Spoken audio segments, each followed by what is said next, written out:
Express yourself through art and show the world your heart. Express yourself through art and show the world your heart. You're in the know with Esther and Larry. Art on the air today. Stay in the know with Larry and Esther. Art on the air our way. Express yourself through art and show the world your heart. Express yourself through art and show the world your heart. Express yourself through art. And welcome. You're listening to Art on the Air on WVLP 103.1 FM and on Lakeshore Public Radio 89.1 FM. This is our weekly program covering arts and arts events in Valparaiso and throughout Northwest Indiana. I'm Larry Breckner of New Perspectives Photography, right alongside here with Esther Golden of The Nest in Michigan City. Aloha, everyone. We're your hosts for Art on the Air. Our theme music you heard is by Billy Foster with a vocal by Renee Foster. Underwriters for Art on the Air are Valparaiso University's Brower Museum, regional art patron Mary Levan, and our landlord, Walt Breidinger of Paragon Investments. If you'd like to find out more about leasing space in this historic building, please give Walt a call, 219-462-5821. We'd like to thank them for their generous support. Thanks to Greg Kovach, WVLP's station manager, and Tom Maloney, Vice President, Radio Operations for Lakeshore Public Radio. Art on the Air is supported by an Indiana Arts Commission Arts Project grant through South Shore Arts and is part of the National Endowment for the Arts. If you're interested in being a guest or sending us information about your arts-related event or exhibit, please email us at artontheair.wvlp@gmail.com. That's artontheair.wvlp@gmail.com. Our program, along with all of our programs, are streaming live at wvlp.org. Art on the Air is rebroadcast on Monday at 5 p.m. Our shows are carried by Lakeshore Public Radio, 89.1 FM, every Sunday at 7 p.m., and you can hear them at lakeshorepublicradio.org. Our entire show archive can be heard at our website, brech.com/AOTA. That's Brech, BRECH.com/AOTA. And make sure to like us on our Facebook page, Art on the Air, WVLP. Art on the Air is always looking for financial support. We'd like to thank our current supporters. If you're looking to support Art on the Air and, of course, the WVLP station, we'd be happy to become part of the WVLP family anytime. Esther and I especially would invite you to become an underwriter of this program in particular. We have information on our website at brech.com/AOTA. You can find out support information there, or at wvlp.org/support. So don't just be a WVLP and Art on the Air listener. Become a supporter or underwriter in whatever amount you're able to do so we continue to bring you this great content and this great local programming. And like I say every week, don't give till it hurts. Give till it feels good. And you'll feel so good about supporting Art on the Air and the whole WVLP family. Join the WVLP family today. And now in this segment of Art in the Air Spotlight, we have someone who's been here before, Captain Ambivalent. And he's a nerd rock singer, songwriter, superhero that's boldly battling the market forces of 2005. Well, anyway, he's got a special event coming up. And unfortunately, it's going to be virtual because it's so hard to do that. But Captain Ambivalent, otherwise known as Dan Beamer, welcome to Art on the Air. Yay, thank you. Aloha. Good to be here. So, tell us about what you've got coming up. You have a new adventure coming up that's going to be all virtual. Yes, indeedy. So, basically, like everybody else, my live performance gigs kind of disappeared. And so I'm based in Valpo in Northwest Indiana, but we're pitching a show for the Elgin, Illinois Fringe Festival, but that's okay because it's online, so you can get it from anywhere. It'll be just like you're seeing me in Valpo. It will be a video show, and it's available for a 24-hour rental through the Elgin Fringe Festival .com website. And there'll be some live chat events along with it. And there's about 11 other artists that are doing very different work there. So there's a good variety. How long does it run? It runs, it's running now until October 4th. Okay, very good. And how do they find it? Where do they, the website, or how do they locate that? ElginFringeFestival.com. Okay. Or you can always check. How long is your performance on it? 52 minutes, 52 and a half minutes.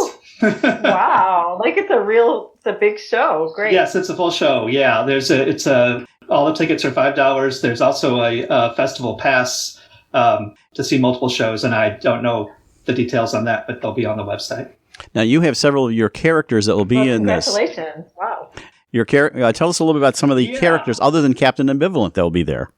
So doing it virtually was an opportunity to kind of do things a little bit differently. So maybe about a third of the show is kind of like seeing a live Captain Ambivalent show, except that there could be maybe some backup singers and dancers who are everybody's me. And then we sort of go off on a journey on a toy train to a bunch of different locations. And there's a total, I think, of 12 different characters that you will meet through the course of the show. They're all me and my costume collection.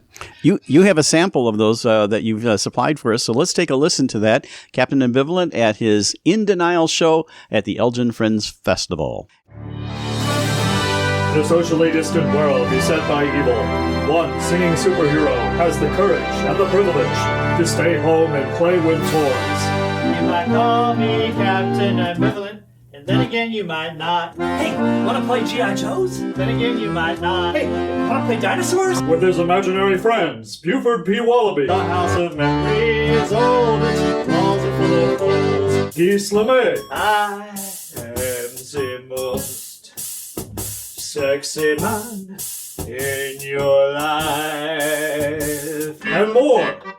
Hey everybody, let's do the badass walk.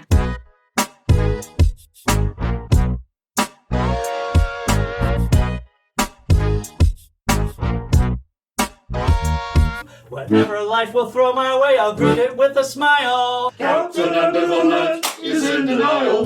How do we get there? Well, first you close your eyes, and then you go on the internet. And that was Captain Ambivalent in Denial. You can hear that at the Elgin Fringe Festival. So, Captain, what is next? We've got the Fringe Festival on its way. What are you working on now? I'm taking things one step at a time. This is my big focus. The past 7 weeks have been very intensive on this, and then we'll just have to see what. But you're comfortable with this online, so maybe we can collaborate. Yeah, so maybe I'll probably be looking at doing some more video things now that I finally have my studio set up to be able to handle it. When the pandemic first started, I was really kind of unprepared. I'd only recorded things for albums and recorded music, and I wasn't set up to record live or record video, and now I am. So who knows what's going to come next. Well, the last time we spoke, you said you were doing some more writing. Did that writing include any more songs? Is there going to be another album soon?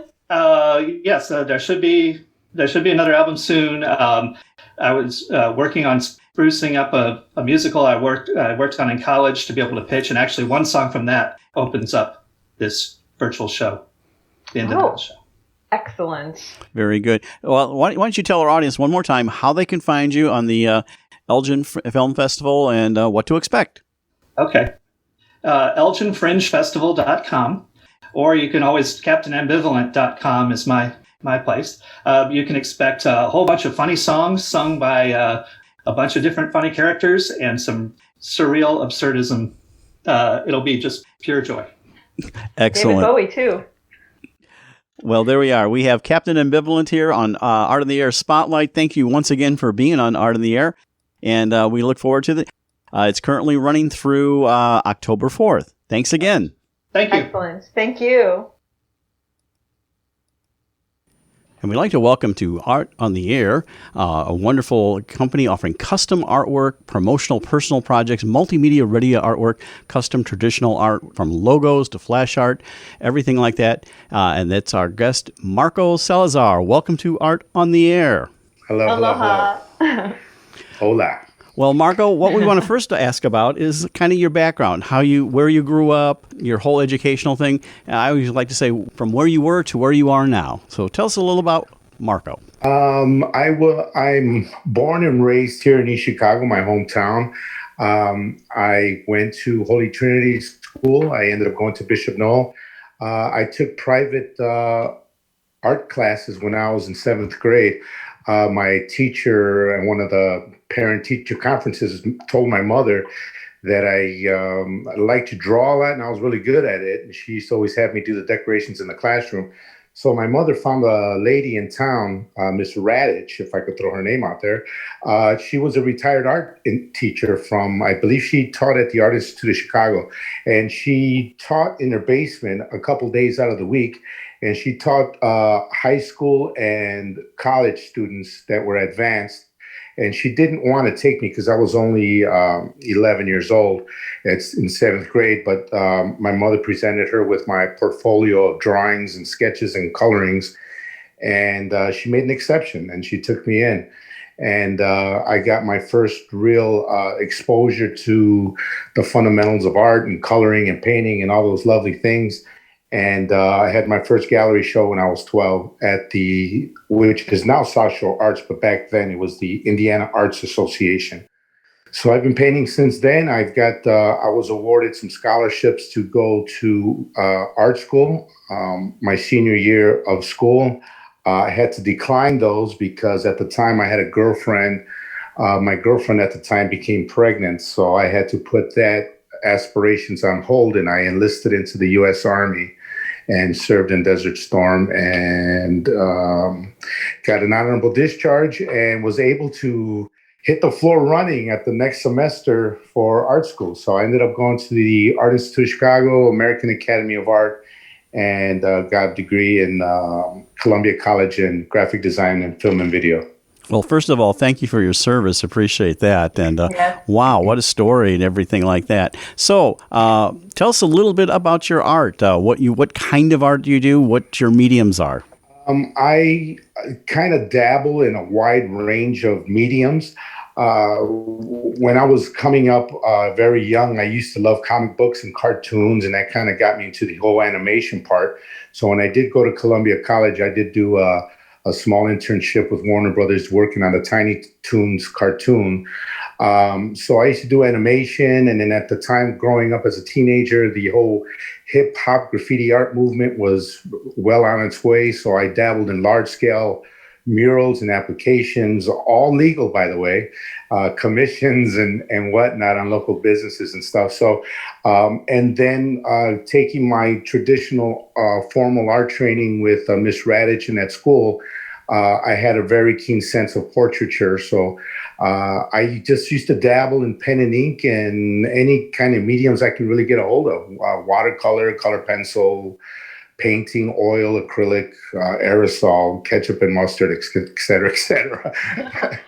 No, yeah, I just like to experiment with different things. And I know there's artists that are well-versed in particular mediums. And I just like to expand my horizons and kind of work in different things. And as I got older, I got into the automotive field and airbrushing. I opened up a store at the local mall here in Hammond, Indiana, which is now, it was raised back a couple of years ago, Woodmar Mall. I opened up a t-shirt shop there when I was 21 doing airbrushing. It was called Airtime Airbrushing, if anybody remembers that. Yeah.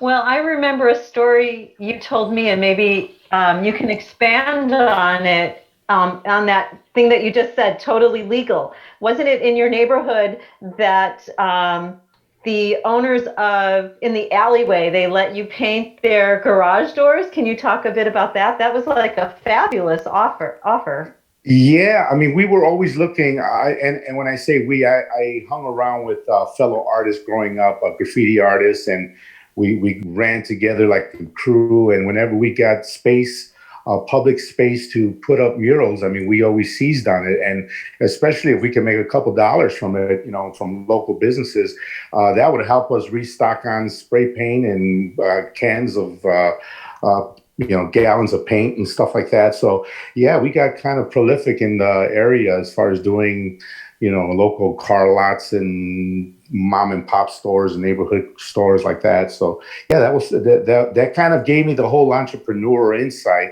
of, making a living on what I do.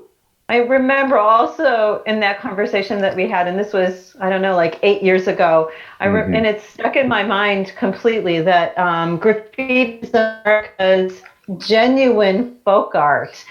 And Absolutely. So So taking that though, like, and I think it was probably in the mid '80s because I was working in an art industry there, and that's kind of when graffiti got co-opted, sort of mainstream. So how did that affect all of you? And I mean, like the true graffiti artists.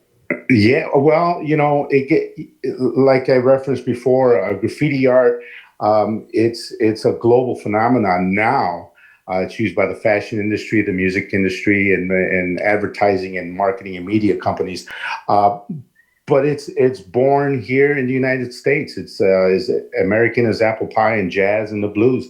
And when it started hitting the commercial scene, we kind of rode with it. So we picked up commission works working for film companies, doing background sets and local theme parks. We did the Batman ride at Six Flags Great America. I mean, we were teenagers. We're doing the backdrops to those scenes, and I mean, it was just overwhelming. We felt like rock stars. So, yeah, we kind of went with the flow and tried to capitalize with it, And so then what happened afterwards, though? Is there a point where that changed? Because it's still so prevalent. Yeah, I mean, my fellow colleagues that I grew up painting with, I mean, everybody went to their own different realms. I have a buddy of mine who still does prop and set design in Chicago. I have another buddy who does large format advertising outdoors. He does large scale murals and stuff. And we all still are in the industry, and we're all living through our art. And this is what we do for a living. And that's one thing that I'm happy and proud to say. The question I have, Marco, is with the pandemic, how's that affected you not only personally, but also with your art and studio and your operations and everything? I have a closed studio, so whatever I work on commission work, I either mail them, deliver them, or even if I do my large scale applications, I'm usually doing it on site, maybe with another helper. So I'm never really engaging with the public in close proximity. I really never had my place open to the public. So it really doesn't affect me. And then nowadays I'm doing a lot of digital illustration.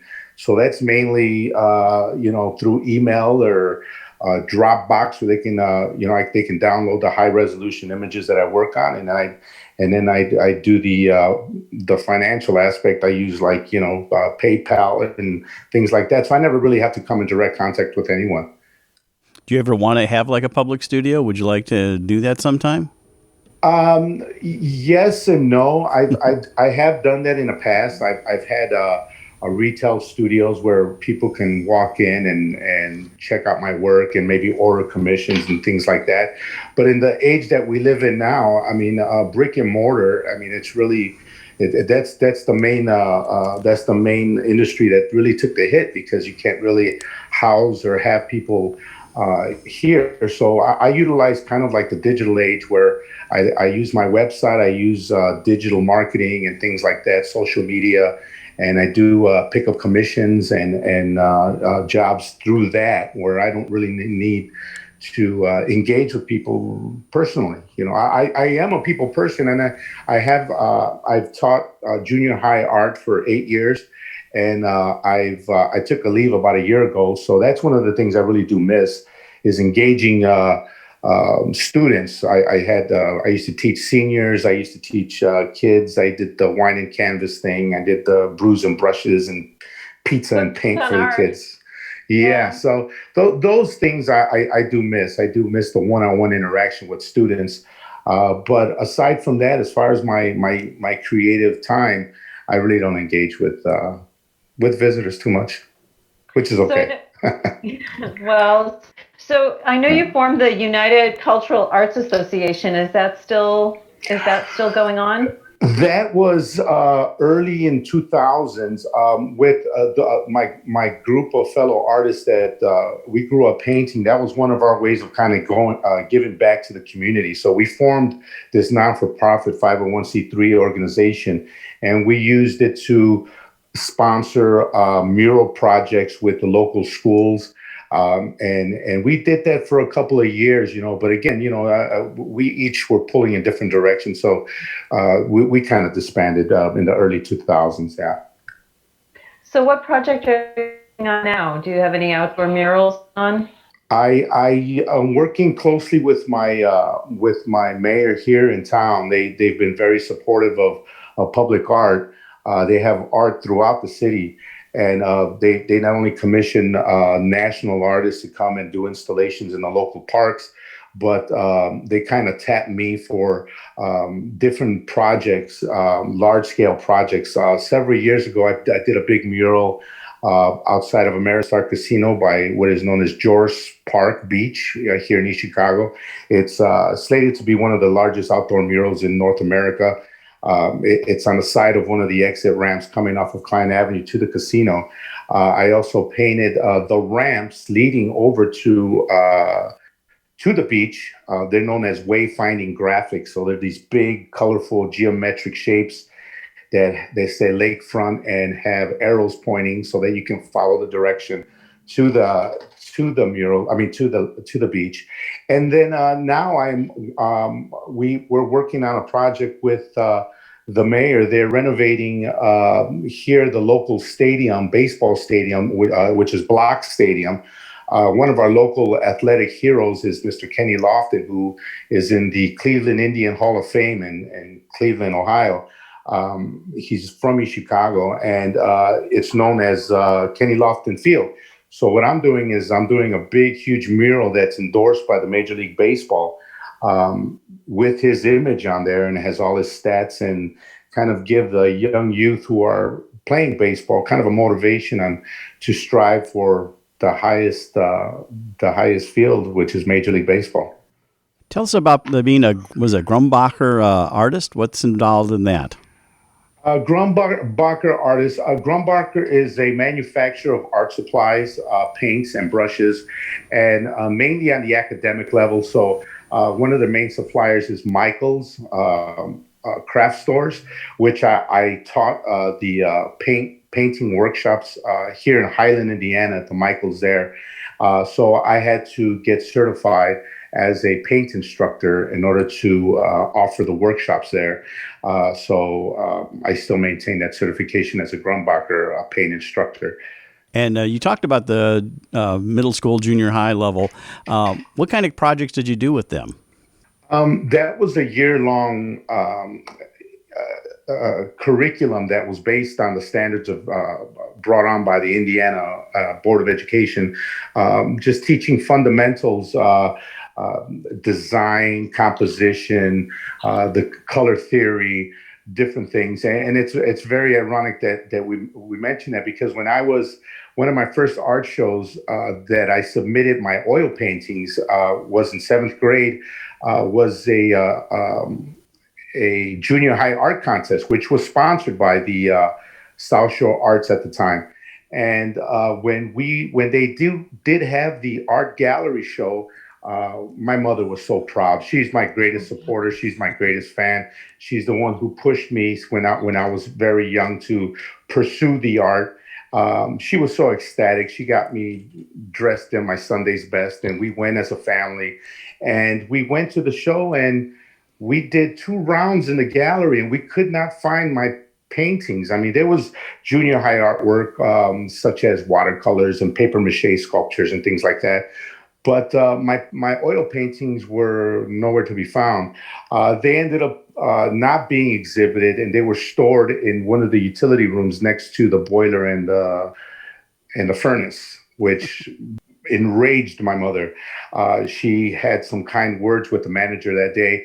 But the irony on that is that I became an art teacher.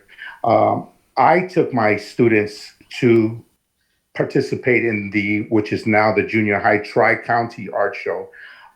We were the only school out of East Chicago to be selected to exhibit. I had 4 students, and out of 4 students, 2 of them took awards and prizes. So that was like a 360 for me. I was very gratified with that. So could you take a moment just to tell people where they can see your art? I know you have merch. Do you still have T-shirts and all the stuff that you used to have T-shirts available? Absolutely. Well, I dabble a lot in different things. I love putting my artwork where they're practical and functioning, and I have masks and T-shirts and things like that. And I have them on my virtual store, which can be found at marcoart.net. Great, thank you. Yeah, I know, I love my T-shirt. you're welcome. You're wearing the one that I have right now. Yeah, I'm wearing an old one. Yeah. Yeah. Tell us about some of the art. Now, I know our audience can't see it because it's a radio show, but tell us some about the art in the background. I noticed that one, like a vocalist and everything, and that's like, how do you do that? What's that done on wood, or explain that? That's different mediums. The one you're referring to is a life-size wooden cutout of Selena Quintanilla, which is the queen of Tejano music. I had a chance to see her when she was alive, and she's from the same part of Texas that my family was, and so I paid reverence and made a life-size cutout of her. That is close to 6 feet tall, and it's illuminated from behind. But that is painted with aerosols and airbrush. The painting to which would be my right, which is a black canvas, which depicts the Day of the Dead. That one there is painted in acrylic. The one next to it is painted in enamel and pinstripe. I do pinstriping, automotive pinstriping. And then I have a couple of oil paintings back there too. So I've got my whole portfolio on my website that people can feel free to look at. And you do take commissions? Absolutely, yes, I do. Oh, great. Yes, I do. So do you have time for your personal work? Because I've noticed that your commission list is huge, and the murals I know take a lot of time. Are you able just to approach a canvas and just do something that is just inspired by you? I like painting in series. So I don't know, you can kind of see back here. I usually put up like 3 or 4 canvases, and I paint them periodically in stages. So I'll do all the backgrounds on all 5 canvases at once. Then I'll do the midground on all 5 canvases at once. And then I'll do the foreground on all the canvases at once. So this way I have a series. So once I have the series, if I have an exhibition or a show, or I set them up as a set. Like all of these here are parts of a set. These are the lonely ones that got left behind. Those are the ones that got left. So I hold on to those and I display them here at my shop. And different series, I usually have different mediums. I usually have different themes. I usually have different. There's no 2 sets that look the same. They're all different. Are they mixed? Do you stick with one medium when you're doing that, or do you mix? Does the spray paint work its way into No, I usually stay within the medium. So if it's an oil painting, I usually strictly stick to oil. If it's acrylic, or I usually stay with that. The only ones that kind of intermix are the aerosolics, which are like spray paint and airbrush, things like that, where they kind of have the same texture, the same feel, the same kind of the theme to it. Do you like airbrushing better than using an aerosol can because you have much better control? No, I'm kind of like one of those perfectionists where I'm a compulsive, where that if I pick up a medium, I practice day and night until, I study works of other artists that use that medium, and I want to get just as good as they can get, because, everybody puts on their pants the same way in my eyes. And I figured,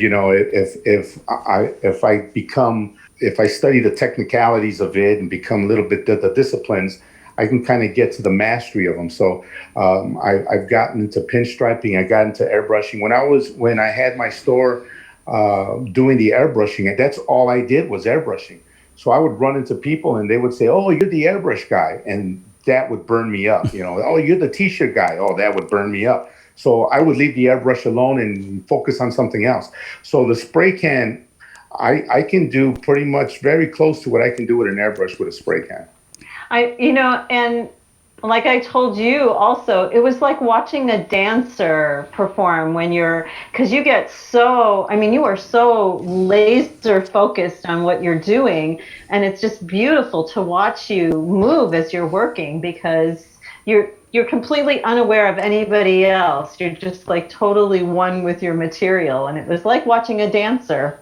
Well, thank you. Thank you very much. One of those things that helped discipline with that was when I was in college, I answered a call for a caricature and airbrush artist for a company called Fazan Arts, which owns all the novelty concessions and all the Six Flags. So if you go to a Six Flags over Dallas, or if you go Six Flags in St. Louis, or even here in Gurnee, you're going to see the T-shirt booth, with Billy Love Sue and the heart design, which is airbrushed. And right next to it, you're going to see the caricature artist drawing people in the cartoons.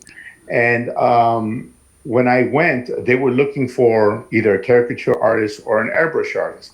But again, I used to love to experiment on different techniques, on different mediums. I got hired to do both. So I worked at Six Flags in Gurnee for a summer.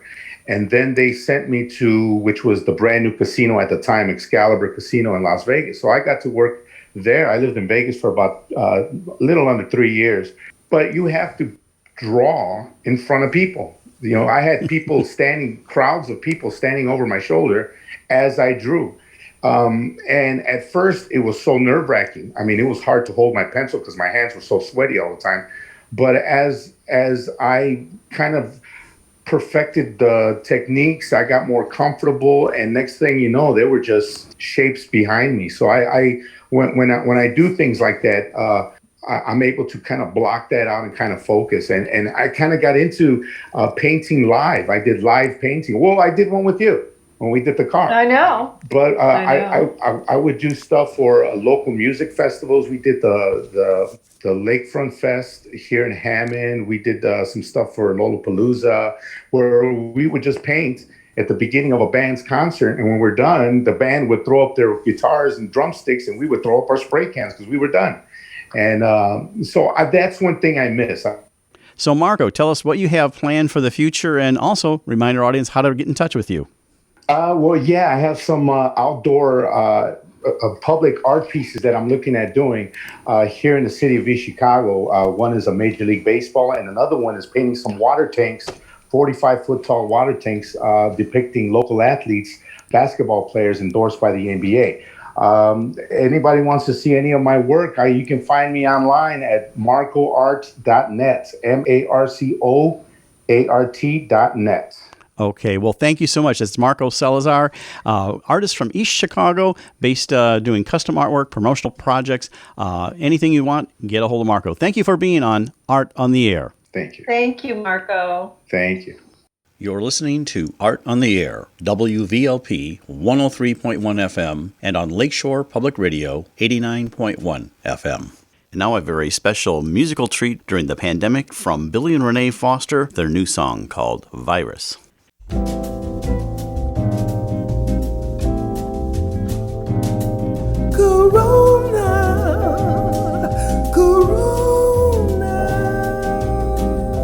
stay at home if you can. Corona is on the scene. The life you save could be yours or one of your family. Put on your mask, pull on your gloves. Don't take a chance and spread this virus. Essential workers, this really shows that they are our real heroes.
chance and spread this virus.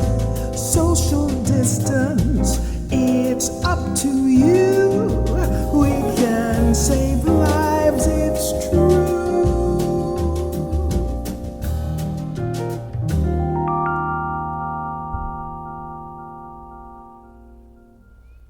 And now on Art in the Air, we feature Ginny Takacs, who's in Valparaiso. She's driven with a deep connection to nature, a desire to relay her vision in the most direct manner possible. And she grew up in Chicago, but has a great story about how she got into painting. Welcome to the show, Ginny. Thank you. Thank you for having me. I appreciate it. Well, our audience would like to hear a little bit about you, or your journey from everything, like from where you grew up, so where you were to where you are now, and even things outside of art. Okay. Well, I grew up in Chicago. Then we moved to Oak Lawn, but always had a connection to the Indiana Dunes because my grandparents owned property, just land in Beverly Shores. So as kids, we used to come out and parents would have picnics and we climbed the dunes and always loved it here. So eventually my parents decided to build in Beverly Shores. So that's why I got out here to Indiana, but always loved nature and had a friend who had a house, grandparents' house out in Westville, which is pretty close to Valpo, but in Chicago it seemed like a long way, and I always loved going out there and just exploring. And so I'm more connected to nature than like the cities. Eventually ended up in Munster, Valparaiso, and actually I moved to Miller recently. Oh, Wow, very good. that's a very nice artist community. It is, and I could see the lake right here. I'm like across the street from the lake. So I never thought I'd be this close to the water, but you can do it in Miller. So. You know, outside of your art, Ginny, what else did you do? You were, I think, worked in banking of some kind? Yeah, I was a loan officer, a mortgage loan officer for 23 years with Centier. Oh, okay. Centier Bank. Yeah, well, I started painting. Well, I was always drawing. I'm probably going to date myself. I remember they used to get the newspapers and have all those illustrations, so I would copy those as a kid. So I loved doing that. And then I painted a little bit in my teens and into my 20s. And then for some reason, I just didn't think I had talent. So I quit doing it for a while until my son came along. And then I started drawing little cartoon characters and things for him. And then people said, wow, these are really good. I didn't know you could draw. And then from there, it was just like.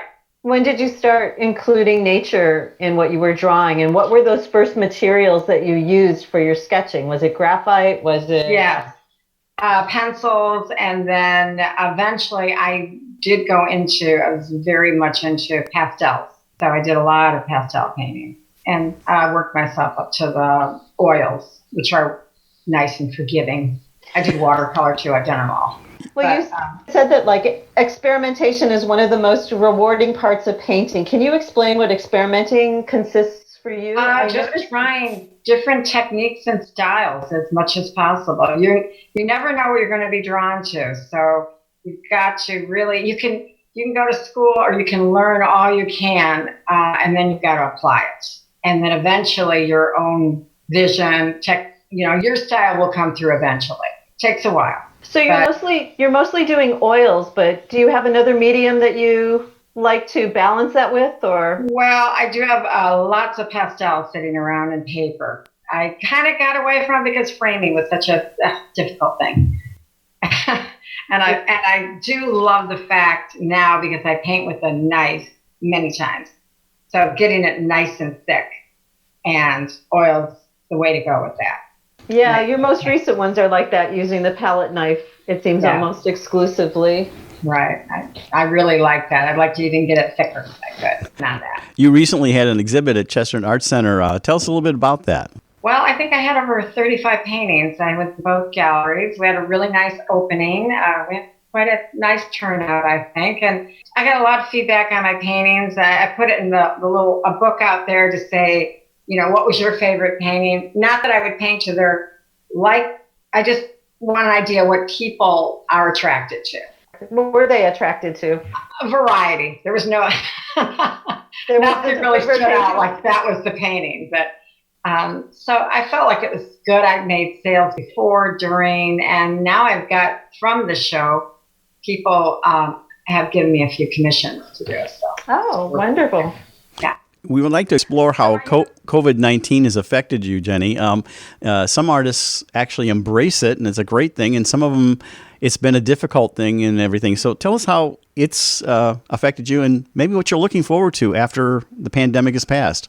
Yeah, well, being an artist is solitary anyway. Most of your art is done solo. So, though I do have a group I go out to, which I maybe like to talk, my Plein Aire group that we meet and go out to. But it's, it really hasn't changed that much for me. What I have found out is people are home more and they're looking at their walls more. And I think sales are good for that reason. They're like, we really need something here. So I think they're decorating. And online business hasn't stopped people. The galleries probably do have a little, had a problem getting people into the store, but it really hasn't affected me that much. And I think sales have been good. And we do have a group that we meet. It's our Duneland Plein Aire Painters, and we have started meeting again, but we're separating, of course, when we paint and when we do our critiques, we're away from each other, so we're socially distancing. Well, we appreciate you being on Art in the Air. That's Ginny Takacs. You can find her on TakacsArtStudio.com or on Facebook in the same way. You can also get in touch with her things. Jenny is driven by her deep connection with nature and desire to rely on her vision in the most direct way possible. Jenny, thank you so much for being on Art on the Air. We really appreciate it. Thank you. Thank you very much for having me. You're listening to Art on the Air, WVLP 103.1 FM, and on Lakeshore Public Radio 89.1 FM. I'd like to welcome to Art on the Air Adam Seltzer, who's an author who does all kinds of neat stuff. He's a historian, novelist. He's published over 20 books, but he's also, most importantly, a tour guide and done that for more than a decade. Takes you all through. He's been on the History Channel, Travel Channel, and done shows like American Ripper, Mystery is at the Museum, and more. Welcome to the show, Adam. Hey, good to be here. Okay. Well, we'd like to ask you, first of all, about your own personal journey, how you got from, where you were to where you are now, where you grew up and all that. I grew up in Iowa, where we're so by God stubborn we can stand touching noses for a week at a time and never see eye to eye. Good old Music Man. If you want Music Man references, I am locked and loaded, man. I can do this all day. You got to remember, I'm a musical theater director, so I know most of those references. Okay. Excellent. See how many I can work in over the course of an interview. After doing high school and college in Georgia, I moved to Chicago right after college, got a job with one of the tour companies, and since then I bounced around to several others based on whoever would micromanage me the least. So a lot of companies have their outlines ready to go. They want you to follow them, whether they're accurate or not, whether you think they're remotely interesting or not. So I bounced around between a few, and now I mostly work for myself. In the era that we have now, I've mostly been doing cemetery tours, but cemeteries aren't allowing groups this year for obvious reasons. They don't want to have more people to add too soon. So I switched, in March, I switched everything over to virtual tours, and I found out really there's a whole world of people out there who would love to come on a Chicago tour, but they're nowhere near Chicago. And so now they can come on my tours from wherever they are. And I've been been having a really good response to it. It's been a lot of fun. Where can they see your virtual tours? I mean, where online? Where can they? It's all done on the Mysterious Chicago Facebook page. It's facebook.com/Mysterious Chicago. Every morning at 10 o'clock, I do a mini tour where I just pick one location and walk around it a little bit for 5 or 10 minutes. Then at least twice a week, we do a full-length tour. Tonight is one called Health Scares in History, which is a Graceland Cemetery tour that's all about our various cholera waves in the 1918 pandemic and Victorian causes of death. Then this Sunday is a presentation on unsolved mysteries in Chicago. Next Thursday is true crime stories from Chicago cemeteries. And then I think next Sunday I'll be doing a virtual architectural boat tour. Excellent. Do you have any improv experience or background in that, training? Because I mean, a lot of the stuff you're doing sounds like that would be very theatrical. Yeah, very theatrical. I did some theater when I was a kid. Nothing really, I would say, formal training, but it is a kind of a similar skill set.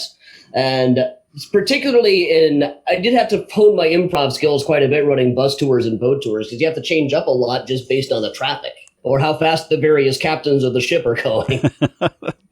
Are you planning any new tour type things? I mean, it seems like you're churning out stuff all the time. So you think you might do something, let's say, outside of Chicago? I also work in New York. Usually I'm there a couple of months a year. Mostly what I do there is take school groups around. We go to Broadway shows and the Statue of Liberty and all the stuff small town schools would take a school group to New York for. But then in off days, I run historical walking tours there as well. So we have branched out some. We're also doing a thing about once a month called virtual time travel pub crawls. So I thought it would be fun to do a virtual pub crawl. Then I realized, hey, we're not bound by time or space. We can go to bars that haven't existed in 300 years. And so what brings that? So how did it actually all come about? So did the tour company seek you out? Did you seek out the tour company initially? I answered an ad on Craigslist initially, but then I started doing research to make sure I was getting the stories right. The ones they had taught me, some of them didn't quite seem accurate. So then I found out I had kind of a knack for finding new information about old stories, and eventually found more and more stories to talk about that were outside the purview of that company. And now I found myself writing books, coming up with a couple of new tours every month, building up a really large file of stories still to be told too. So I guess research from one project might lead to the next. All the time. I'll be in the microfilm room looking over a newspaper, and then there'll be a whole other article about some murder that everybody forgot about over in the next column. All the time. Some of my best stories I found while looking for something else. I see in your bio there's a Star Wars character. How did that happen, and what is it? In one of the books, Lost Stars by Claudia Gray, there's a character named Ron Adam, Captain Ron Adam. He's a flunky aboard Darth Vader's Star Destroyer. But he's named after my wife, Ronnie, and me. By Claudia Gray's a friend of ours. But that's what's going on my tombstone. There you go. Very good. Well, you're also an author, so tell us a little bit about the books you've written. That's really how I got my start, and I think it's what made me attracted to the tour companies to start with, is that I had a young adult novel published by Random House. For most of my 20s, I was working as a young adult novelist for most of my living, really. I don't really do that too much anymore, but I got sidetracked doing all of these Chicago history books, and occasionally books about other weird historical topics that they'd ask me to research. Are those books available, like on Amazon or somewhere like that? Yeah, most of them you can still get on Amazon. Some of them are out of print now, but the ebooks are usually still surviving. What do you research for pleasure, or is it all? I know it's all pleasure. Well, but it's like when you're researching for a project, it's both exciting and frustrating. But do you have other areas that you're interested other than what you? You have like 20. Oh, sure. I've never written a book about Bob Dylan, but I've read a million of them. I've never, I don't think the world needs a book about the Beatles by me, but I'll read any of them. I'll read pretty much any rock and roll book, really. Yeah, because your writing is so interesting as well, and your tours too add so much humor to it. So I was compelled to read just those excerpts out of all of them. And while I was doing that, I found all that music that you have out there. Some of that's me and some of it's not. There's more than one Adam Seltzer out there. There's me and there's a guy in Portland who also does music. And we've been the two of us have teamed up to try to get Spotify to separate our stuff better. But it's a long process. But he's a nice guy. Which one is you? Are you the one that? I'm the Chicago one. Well, as long as you get the royalty checks, I guess it'd be okay, that way. I got one of his royalty checks one time. So when you approach something new, like a new subject to do that, how do you go about that? Researching it and figure out, because, a lot of this stuff is not in printed books. Right. A lot of it, my first step is usually newspaper archives. Okay. That's where I'm most likely to find an actual interesting anecdote about someone. Like most of what I do these days has been related to cemetery tours. I'm doing a new Who's Who book for Graceland Cemetery here in Chicago. And I can look up like old town records and stuff that'll tell me what they owned. But I want to know what they were like. I want to find an anecdote about them telling a joke or something. And you're more likely to find that in newspaper archives, or sometimes you can even find their diaries are still in a library someplace. Okay, very good. And I wonder if you find, if people can give you oral history as a source also. Not that often for people who are long gone. Most of the people I research are out of living memory at this point. So you'll get family stories that are 3 or 4 generations of campfire stories. They're not necessarily more reliable than you'd find anywhere else. Now, you also accessible on Facebook. They can find your information there. Yeah, just the Mysterious Chicago Facebook is the place to be these days. Okay. And that's where we hang out on a morning mini tour every day. A lot of the regular crowd shuffles in. astonishingchicago.com. That's one of yours also. That's kind of like my my online business card, really. If you go to adamchicago.com, it'll lead you to the Astonishing Chicago page, which lists all of my upcoming tours. So were there any cases where you went into investigative mode thinking like for one way and then it turned out to be the complete opposite of what you thought going into it? Like you started out with what was a historical fact and it turned out to be... Oh, that happens all the time. Probably the most famous example is people love to say that H.H. Holmes killed hundreds of people in this hotel during the World's Fair. He didn't even have a hotel. He said he was going to add a hotel to his building, but he never actually finished it or anything. Tell us about your involvement with History Channel and Travel Channel and how did that happen? And you still do that? They contact me. I've got a couple coming out, I think, in the next couple of years. And it's just kind of random. I'll randomly get an email saying they need somebody to be a talking head. Sometimes it's a case that I know nothing about. And that's another thing where being a writer and whatever improv skills I have come up, because they'll kind of give me a line and I'll have to feed it back to them 3 or 4 different ways. And I'll always research the case ahead of time so I know what I'm talking about by the time we start filming. Or often they'll call me to consult about H.H. Holmes stuff or Chicago stuff.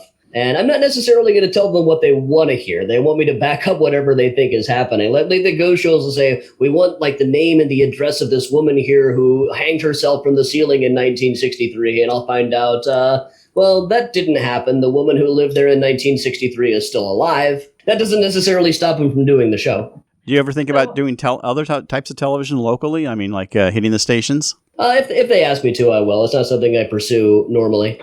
So what are you working on now? Right now, the tours. Right now, other than doing 2 or 3 tours a week plus a miniature one every day, that's kind of keeping me as busy as it can be right now. But I'm also finishing up the Graceland Cemetery book, and after that, I don't know what big project I'll do next. The tours have been keeping me. The whole idea of starting to do virtual tours was just to keep me occupied during quarantine.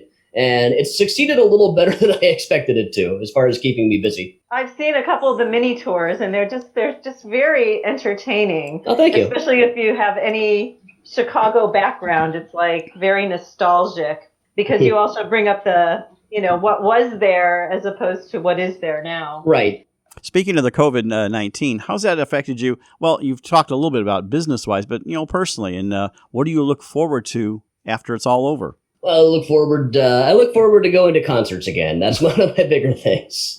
I miss concerts. I miss shows. I miss traveling. I miss New York terribly this year. Normally in the spring, I'm there a couple of months. I miss my school groups. Esther did ask you what you got in the future. Is there any more books in your future as far as writing different things like that with, other than Graceland? Well, I've got a script written for a graphic novel called The Butts of Justice. It's about Churchill and Taft sailing around in a flying bathtub, teaching anti-conspiracy theory techniques, info literacy, how to battle conspiracy theorists. And I really just kind of wrote it as a joke, but increasingly I read the news and the world needs their butts, Was that one that you started a long time ago? It was a few years ago that I wrote the first draft of it, but I read it recently like, yeah, this holds up. That's happening to a lot of artists right now. They're revisiting old stuff, really realizing that it is relevant. Yeah. Larry, do you remember Les Bracken? That was the same thing that, he wrote a song 15 years ago that applies right now. Exactly, yeah. Well, and even the people who write our theme show, they did a song called Coronavirus, and they actually sing it. And it's kind of very jazzy and artsy, but it's sort of funny how people are adapting to that. And we've done shows where we've actually talked to artists about how they're adapting to it. And some are actually flourishing in the thing, and others are not. So it's kind of an interesting thing. It's kind of wonderful for you that way because you can have somebody check in from all over the world. So right, I get people checking in from Australia.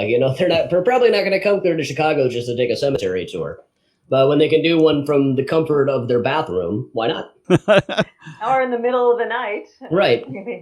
How do you know how many people? Do you have a way of tracking how many people follow your tours online? Yeah, it'll say when I'm broadcasting up in the top corner. It'll say how many people are watching at a given time. Just today, we had about 250 people watching. And it was funny as I was walking down the street, and this woman opened her door and said, "What are you doing taking pictures of these houses?" Like, I got 250 people staring at you, lady. I should have said I'm looking for places to loot, but it's okay. Your stuff all looks like crap. Excellent. So, you just I see in your bio you describe it as kind of a smart alecky novels that you've written about the history. So tell me about that writing style. Well, it doesn't. I don't use it in every book, but usually my style of writing is very conversational. I want to work in jokes as much as I can. I don't really like dry histories that much. I tend to like try to write the way that I talk. If a joke occurs to me, I'll put it in. The one exception is the H.H. Holmes book, where I felt like it would have been in kind of poor taste to throw in jokes most of the time. I worked a couple in. But in the paperback edition, there's an afterword where I talk about working on the TV shows and stuff that I did in my usual voice. What is your usual voice? Let us hear your about like I'm talking right now. And then what's your tour voice? Like the tour voice is similar. Yeah. So in How to Get Suspended, how much is real and how much is made up? Oh, it's mostly made up. So that's not mom and dad in there, really? No, well, I'm not so much like the kid in the book as I'm like his parents, really. The recipes is what was really funny. Oh, the recipes. But yeah, for those who don't know, in a few of my young adult novels, there are about a kid named Leon whose parents are what they call food disaster hobbyists. They find the worst cookbooks from the 1950s they can, the most disgusting recipes, then cook them and eat them to make fun of them.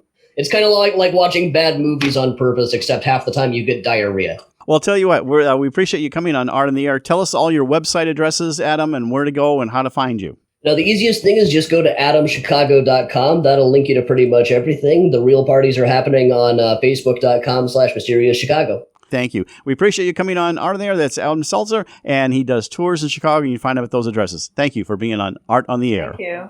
Thank you. And we'd like to thank our guest today for being on Art on the Air, which is heard every Friday at 11 a.m., rebroadcast Monday at 5 p.m., and Sunday at 7 p.m. on Lakeshore Public Radio 89.1 FM. Your hosts are Larry Breckner and Esther Golden. Thanks again to Greg Kovach, WVLP's station manager, and Tom Maloney, Vice President, Radio Operations for Lakeshore Public Radio. Underwriters for Art on the Air are Valparaiso University's Brower Museum and Walt Breininger of Paragon Investments. Also, Mary Levan is our art patron supporter. Art on the Air is supported by the Indiana Arts Commission Arts Project Grant and the National Endowment for the Arts. If you're interested in being a guest or send us information about your arts-related event, exhibit, please email us at artontheair@wvlp@gmail.com. That's artontheair@wvlp@gmail.com. See you right here next week, 103.1 FM and 89.1 FM, Art on the Air. Aloha, everyone. Have a splendid week. Express yourself through art and show the world your heart. Express yourself through art and show the world your heart. You're in the know with Esther and Larry. Art on the Air today. Stay in the know with Larry and Esther. Art on the Air our way. Express yourself through art and show the world your heart. Express yourself through art and show the world